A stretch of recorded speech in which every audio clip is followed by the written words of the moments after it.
In this video tutorial, you will learn how to issue Hahnair tickets with our airline partners available under the codes H1 and X1. Let's go through the booking together. We created a PNR with a flight booking of an H1 partner. Please note that the process for X1 flights is exactly the same. In our example, we booked an H1 flight with FastJet from Johannesburg to Harare. Usually, the two-letter code to find FastJet in the GDS is FN.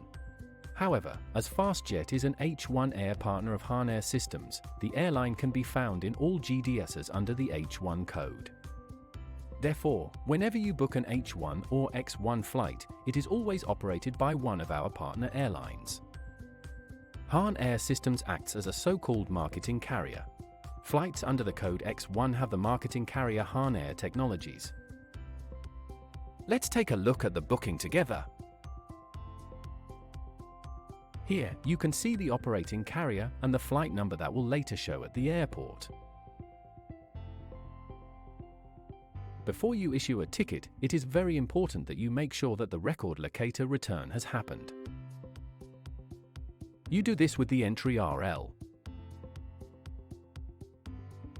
Only then can you be sure that the booking has been transmitted to the operating carrier. Next, we are going to price the ticket. In our example, we are using FXP. This means that we want to price the segment in the same booking class as it is booked in the PNR. After we entered FXP, Amadeus is showing us the so-called ticket image.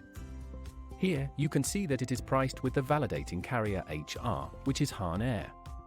That means that the system is already preparing to produce an HR-169 ticket.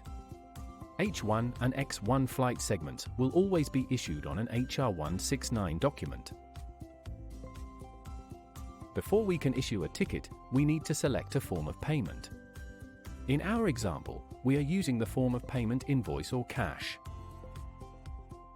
Of course, you may also choose other forms of payment, for example credit card.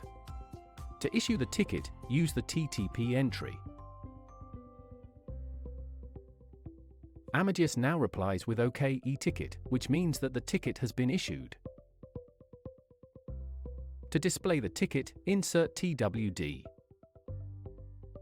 All Hahnair ticket numbers start with 169. Now, let's take another look at the booking. It contains a very important information. It says, you can view your booking on mytrip.hahnair.com. Follow this link to get all travel details of your booking. And don't forget to share them with your customers. If you want to learn more, please watch our tutorial on travel details. Let's recap. Issuing a ticket for an H1 or X1 flight is very easy. You just follow the standard procedures of your GDS. It is important to share the operating airline and flight number with your customers as H1 or X1 flight numbers cannot be found at the airport. If you need support with a specific HR-169 ticket, please contact our service desk at service@hahnair.com. Thank you very much for your attention.